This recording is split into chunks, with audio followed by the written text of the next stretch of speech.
नमस्कार, मैं हूं आपके साथ गौरव राजेंद्र। बुलेटिन की शुरुआत करते हैं। समस्त छत्तीसगढ़ वासियों को मकर संक्रांति की शुभकामनाएं। यह पर्व सूर्य उपासना और खुशहाली का प्रतीक है। दरअसल आपको बता दें कि बलरामपुर जिले में तातापानी महोत्सव श्रद्धा और उत्साह के साथ मनाया जा रहा है। वहीं रायपुर को मेट्रो सिटी के रूप में विकसित करने को लेकर मुख्यमंत्री विष्णुदेव साय ने राजधानी में करीब 3 घंटे तक उच्च स्तरीय बैठक की। बैठक में सड़क, पेयजल, बिजली, स्वास्थ्य, स्वच्छता और यातायात पर फोकस किया गया है। तो वहीं ड्रेनेज, सीवरेज और अतिक्रमण पर चिंता जताई गई है। मुख्यमंत्री ने विकास प्रस्ताव जल्द भेजने के निर्देश दिए। रायपुर के लिए जल्द रोड मैप तैयार होगा।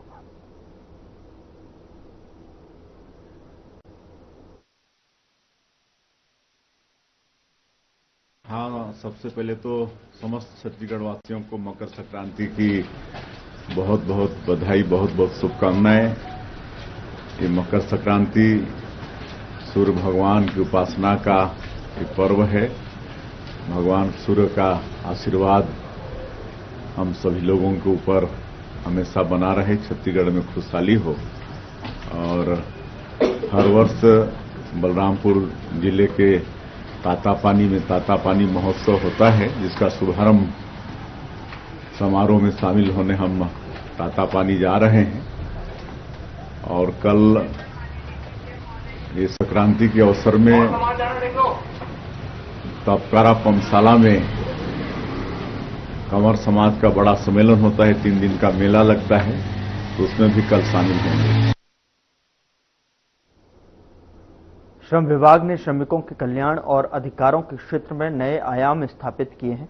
बता दें कि श्रम मंत्री लखनलाल देवांगन ने बताया कि पिछले 2 वर्षों में विभाग के मंडलों ने कुल 11,40,000 श्रमिकों का पंजीयन किया, जिसमें निर्माण श्रमिक 9.4 लाख, असंगठित श्रमिक 1.39 लाख और संगठित श्रमिक 98,000 शामिल हैं। उन्होंने कहा कि 71 जन कल्याणकारी योजनाओं के तहत में बीते 2 वर्षों में 29.55 लाख श्रमिकों को 804.77 करोड़ रुपए की सहायता राशि सीधे उनके बैंक खातों में वितरित की गई है। मंत्री ने भरोसा दिलाया कि सरकार लगातार श्रमिकों के हितों की रक्षा और जीवन स्तर सुधार के लिए प्रतिबद्ध है।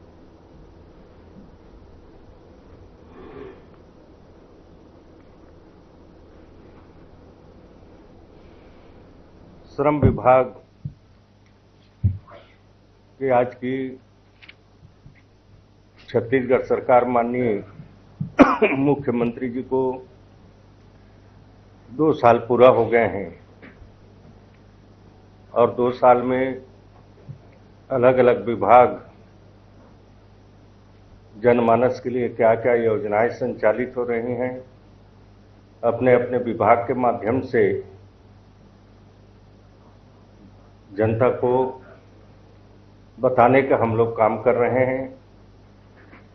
प्रेस के माध्यम से हर खबर जनमानस सरकार तक पहुंचती है और अपने कार्यों को 2 साल की जो हम लोगों ने काम किया है उसको हर विभाग अलग अलग तारीख में प्रेस के माध्यम से जनमानस बताने का काम कर रहे हैं। सभी विभाग अलग अलग दिन प्रेस के से मिलकर योजनाओं को बताने का काम हो रहा है। उद्योग विभाग भी मेरे पास है, उद्योग विभाग का पहले हो चुका है, आज श्रम विभाग का है।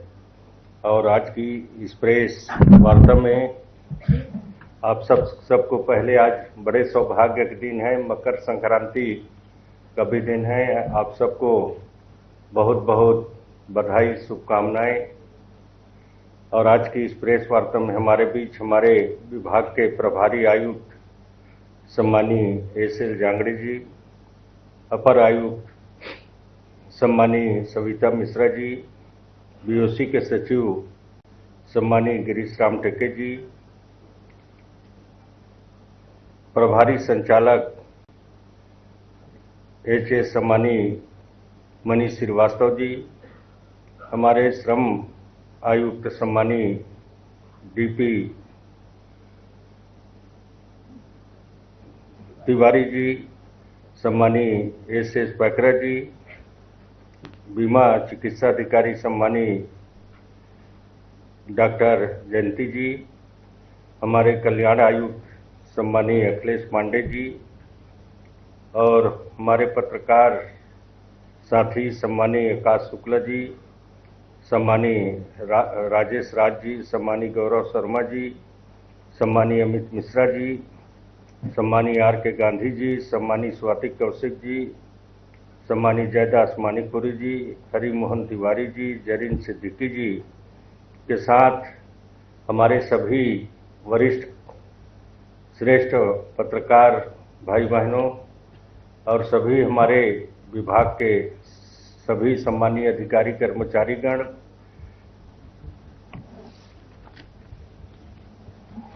आप सबको बताते हुए बड़े हर्ष हो रहा है। राज्य में कुल 52,39,000 से अधिक श्रमिक 3 मंडलों के अधीन पंजीकृत हैं, जिसमें 11,40,000 से अधिक विगत 2 वर्षों में पंजीकृत हुए हैं। प्रदेश में औसत रूप से प्रतिदिन 1600 पंजीयन भी किए जा रहे हैं। छत्तीसगढ़ भवन सनिर्माण कल्याण मंडल 32,69,000 से अधिक श्रमिक पंजीकृत हैं। छत्तीसगढ़ असंगठित काम करमंडल में 17,24,000 से अधिक श्रमिक पंजीकृत हैं। श्रम कल्याण मंडल में 2,45,000 से अधिक श्रमिक पंजीकृत हैं। आप सबको बताना चाहूँगा, विभाग के अधीन मंडलों द्वारा कुल 71 योजनाएं संचालित हैं, जिसके अंतर्गत 2 वर्षों में 29,55,000 से अधिक श्रमिकों के परिजनों को 800 करोड़ 77 लाख से अधिक राशि लाभान्वित किया गया है। इस प्रकार प्रदेश में औसतन के रूप में प्रतिदिन के भी हम हिसाब लगाएं तो 1 करोड़ रुपया प्रतिदिन हमारे श्रमिक भाई बहनों को सहायता राशि मिल रही है। साथ ही जिसमें 28,49,144 श्रमिकों को लगभग 653 करोड़ 75 लाख से अधिक राशि छत्तीसगढ़ भवन सनिर्माण कल्याण मंडल के द्वारा 91,595 असंगठित श्रमिकों को लगभग 1,143 करोड़ 77 लाख से अधिक राशि असंगठित कार्य मंडल के द्वारा, उसी तरह से 14,592 संगठित श्रमिकों को 7 करोड़ 24 लाख से अधिक से राशि लाभान्वित किया गया है।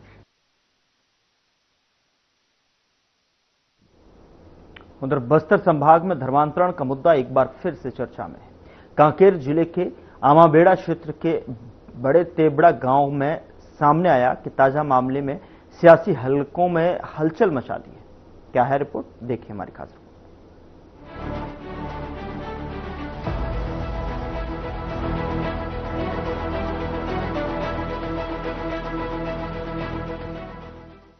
बस्तर संभाग में धर्मांतरण का मुद्दा लंबे समय से संवेदनशील बना हुआ है। कई बार यह सामाजिक तनाव का कारण भी बन चुका है। हाल ही में कांकेर जिले के आमाबेड़ा थाना क्षेत्र अंतर्गत बड़े तेवड़ा गांव में सामने आए मामले ने एक बार फिर इस विषय को सुर्खियों में ला दिया है। कांकेर विधानसभा क्षेत्र से विधायक आशाराम नेताम ने साफ कहा कि धर्मांतरण आदिवासी समाज की संस्कृति और परंपराओं पर सीधा हमला है। उन्होंने कहा कि किसी भी तरह का जबरन या प्रलोभन देकर किया गया धर्मांतरण स्वीकार्य नहीं है। विधायक ने प्रशासन से सख्त कार्रवाई की मांग करते हुए कहा कि कानून के तहत दोषियों पर कार्रवाई होनी चाहिए ताकि भविष्य में इस तरह की घटनाएं दोबारा ना हो। क्षेत्र में लगातार धर्मांतरण की बातें जो हैं गर्माती रही हैं और जिस तरह से धर्मांतरण का खेल बस्तर में किया जाता है वो काफी वृहद रूप है। और क्योंकि आदिवासी क्षेत्र है और यहाँ पर भोले भाले जो ग्रामीण होते हैं उनको बहला फुसलाकर धर्मांतरण भी किया जाता है, ऐसे तमाम खबरें सामने आती हैं। इन सब चीजों को लेकर धर्मांतरण पर किस तरह से रखते हैं नजर, हमारे साथ बात करेंगे आशाराम नेताम जी, उनसे बात करेंगे।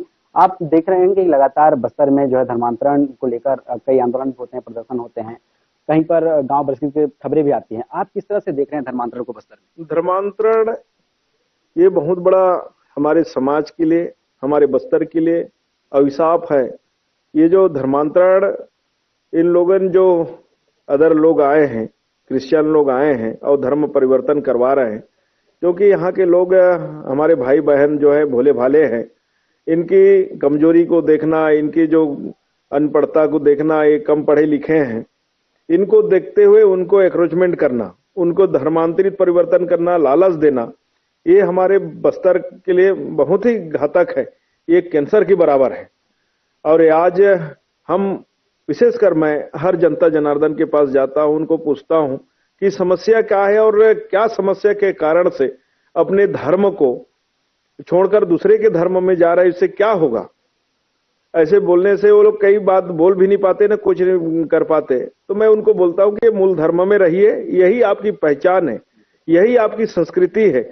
जो हमारी देवी देवता जो है, हमारे बूढ़ा देव हैं, हमारे शीतला माता है, हमारे कर्मा माता है, हमारे परमेश्वरी भगवान है, ये हमारी देवी देवता है जो हमारे पुरखा सियान लोगों ने हमें दिए हैं और यही हमारी पहचान बनाए हैं। इनको ही मानना है, दूसरे की धर्म से कोई मतलब नहीं है। क्योंकि दूसरे के धर्म में अपना धर्म को छोड़कर दूसरे धर्म जाना, ये हमारे संस्कृति का खिलाफ है। इसमें ना जाइए। और जो भी समस्या परेशानी है, लोगों के साथ जुड़िए, सरकार के साथ जुड़िए, सरकार की योजना के साथ जुड़िए, वो आपका हल होगा और ये आपका विकास होगा। लेकिन कोई पढ़ा लिखा ना होने के कारण से ये धर्मांतर की ओर जाते हैं। इसलिए हमारे देश के प्रधानमंत्री ने अंतिम व्यक्ति के विकास, अंतिम गांव के तक नाली, सीसी रोड, पानी, ये सारी व्यवस्था कर रहे हैं कि हमारे लोग धर्मांतरित ना हो, अपना मूल धर्म में हो। ये बहुत गंभीर विषय है। इसमें हमेशा हमारे देश के प्रधानमंत्री, हमारे छत्तीसगढ़ के वरिष्ठ नेता, मुख्यमंत्री, डिप्टी सीएम, ये तमाम लोग आए दिन इस चिंता करते हैं। और चिंता करने के साथ साथ आज हमारे बस्तर में नक्सलाइट जो समाप्त हुआ है और उसी में विकास की बयार बढ़ रहा है। और हमारे जो धर्म को छोड़कर दूसरे धर्म में गए हैं, धर्मांतरित हुए हैं, वो लोग भी पुनः अपने मूल धर्म में आ रहे हैं। ये पूरा हमारे देश के प्रधानमंत्री की सोची अनुसार आज विकास के साथ लोग जुड़ रहे हैं, लोग के साथ आज समाज जुड़ रहा है, समाज के साथ परिवार जुड़ रहा है और परिवार अपने मूल धर्म में फिर वापसी हो रहे हैं। और जो वापसी हो रहे हैं उनको मैं बहुत बहुत बधाई एवं शुभकामनाएं देता हूं कि आपकी जात, आपकी पहचान, आपकी संस्कृति आपसे पहचान है।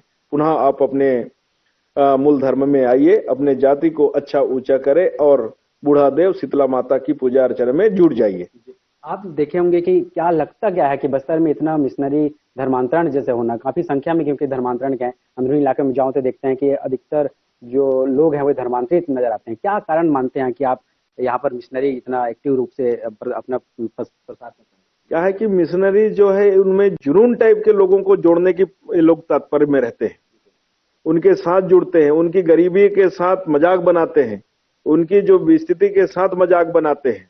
इस कारण से वो लोग को नहीं मालूम जो धर्मांतरित हो रहे हैं, लेकिन ये क्या है, कैसा है, उनको जानकारी के अभाव है, उनकी सोचने के अभाव है, इस कारण से धर्मांतरित होते हैं।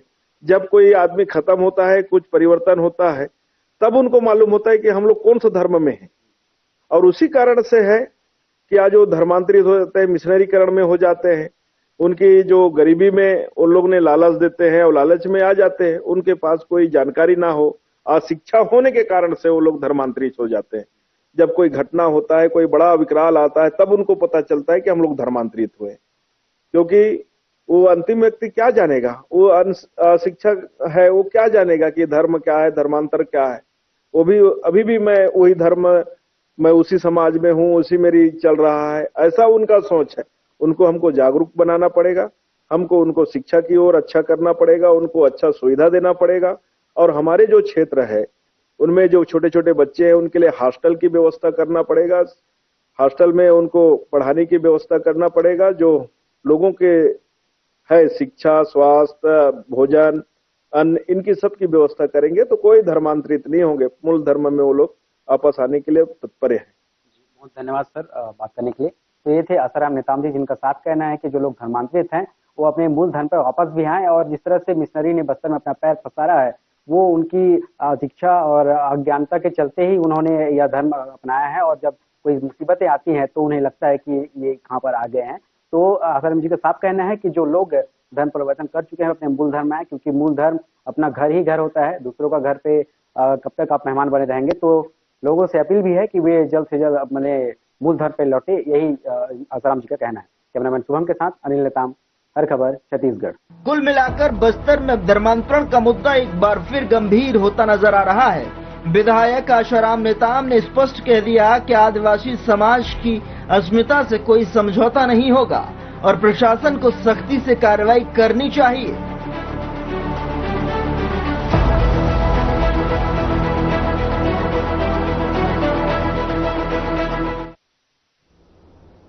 यहाँ रुकना एक छोटे से ब्रेक ले, ब्रेक के उस पार खबरों का सिलसिला लगातार जारी है।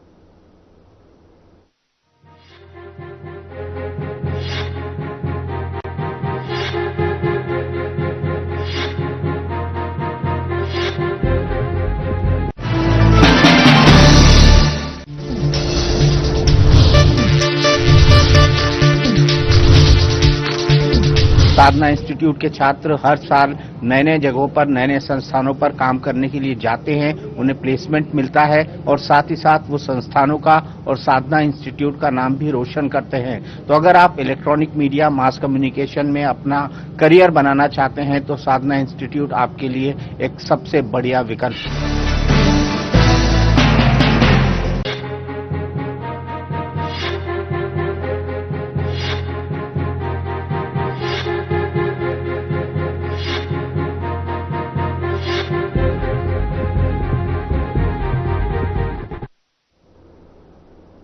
ब्रेक के बाद स्वागत है आपका। खबरों में आगे बढ़ते हैं। दुर्ग के वार्ड नंबर 28 के पचारीपारा क्षेत्र में पिछले एक हफ्ते से गंदा और बदबूदार पानी सप्लाई हो रहा है, जिससे स्थानीय निवासियों में स्वास्थ्य समस्याएं बढ़ गई हैं।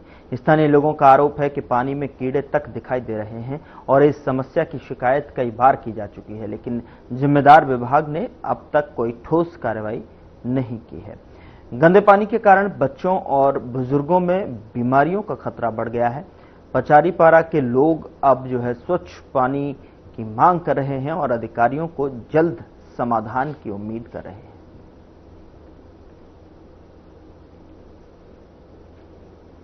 जी बिल्कुल गंदा आ रहा है सर, पानी पीला पीला पीला आ रहा है और 2 से 8 हफ्तों से हो रहा है ये सब चीज है ना। और तो और क्या बोलते, पीलिया की भी संकेत हो सकते हैं दुर्ग शहर में, बच्चों को दस्त वगैरह भी है ना, उल्टी वगैरह है ना। तो हम ये चाहते हैं कि पानी की थोड़ा साफ होने की संभावना। वैसे गंदा पानी आता है जी, नल खुलता तो इतनी ज्यादा गंदा पानी आता है कि हम बता ही नहीं सकते।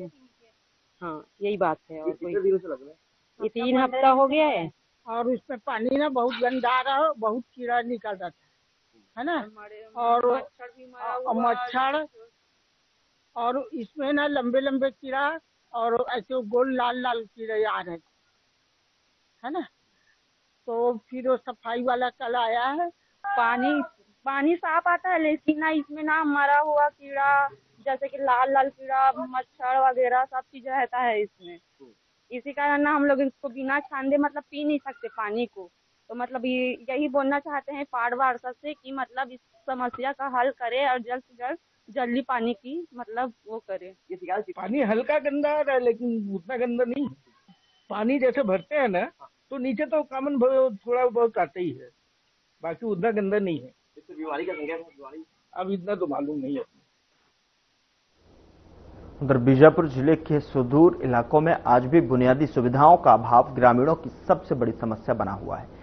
कोसालनार पंचायत के मंगनार क्षेत्र में नदी का उफान लोगों की रोजमर्रा की जिंदगियों को मुश्किल बना रहा है। देखें हमारी खास रिपोर्ट।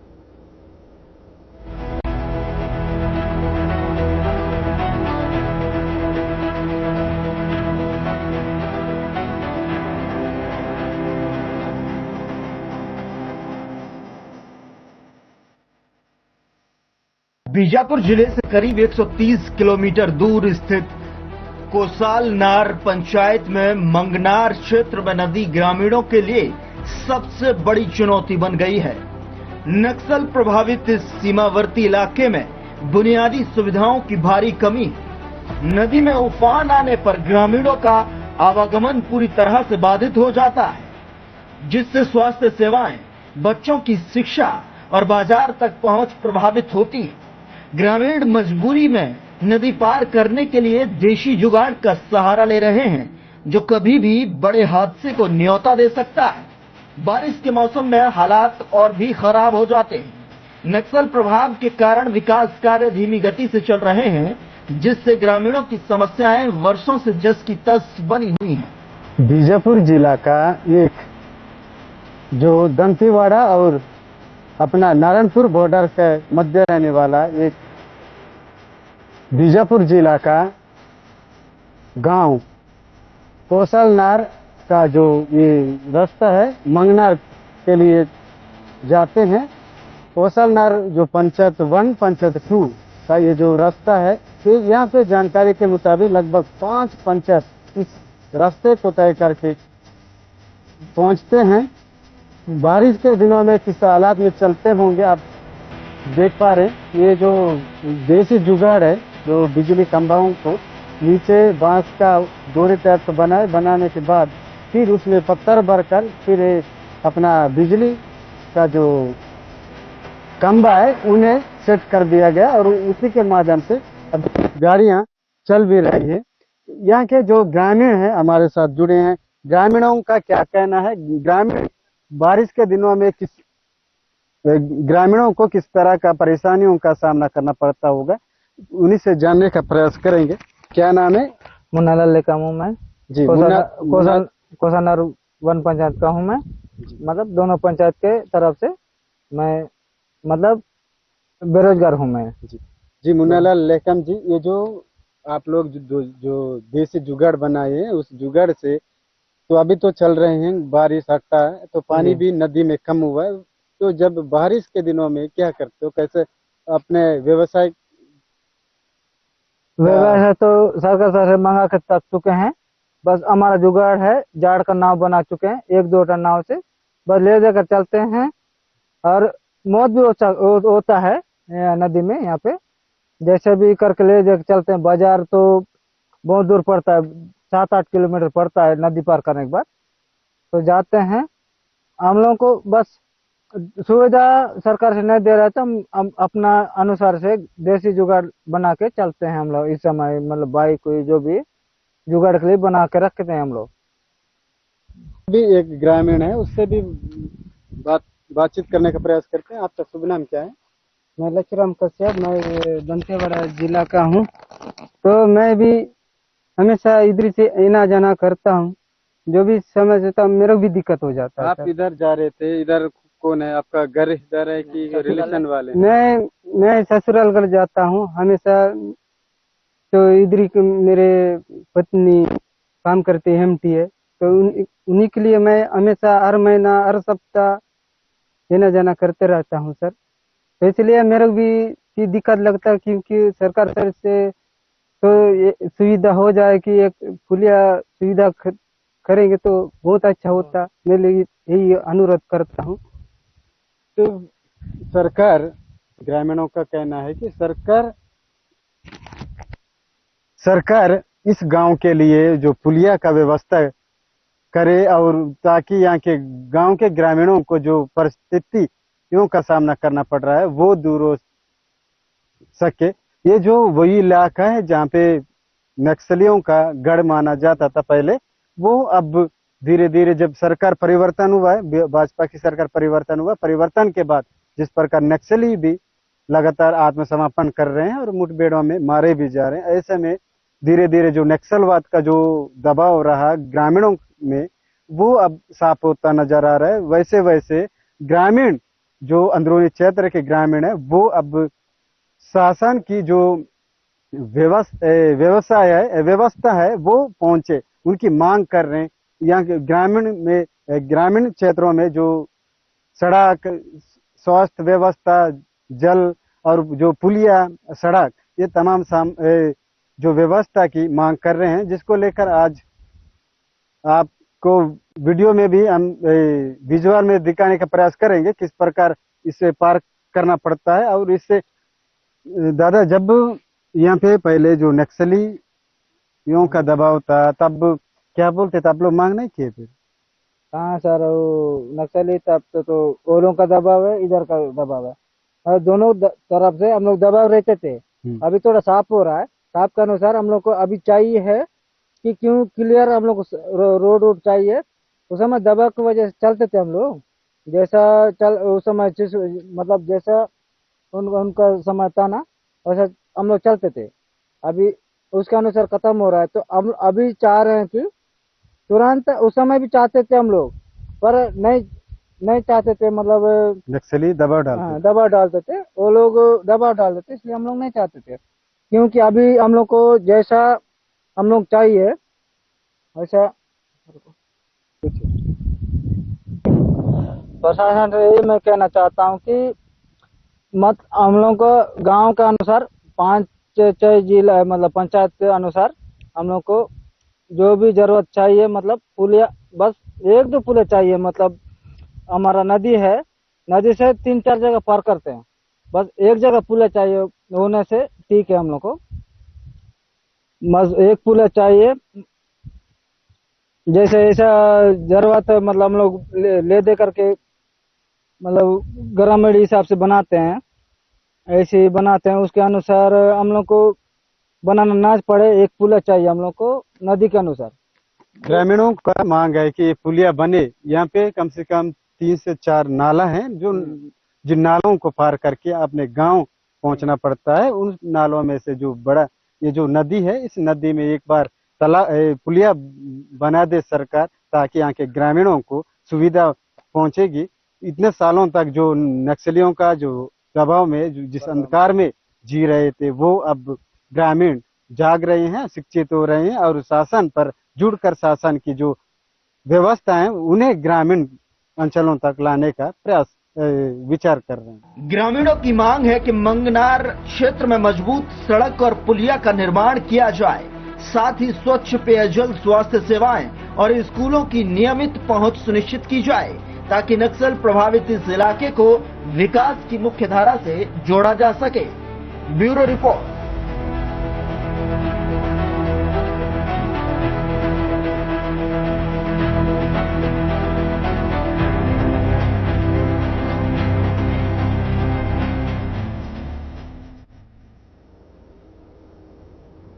फिलहाल बुलेटिन में इतना ही। नमस्कार।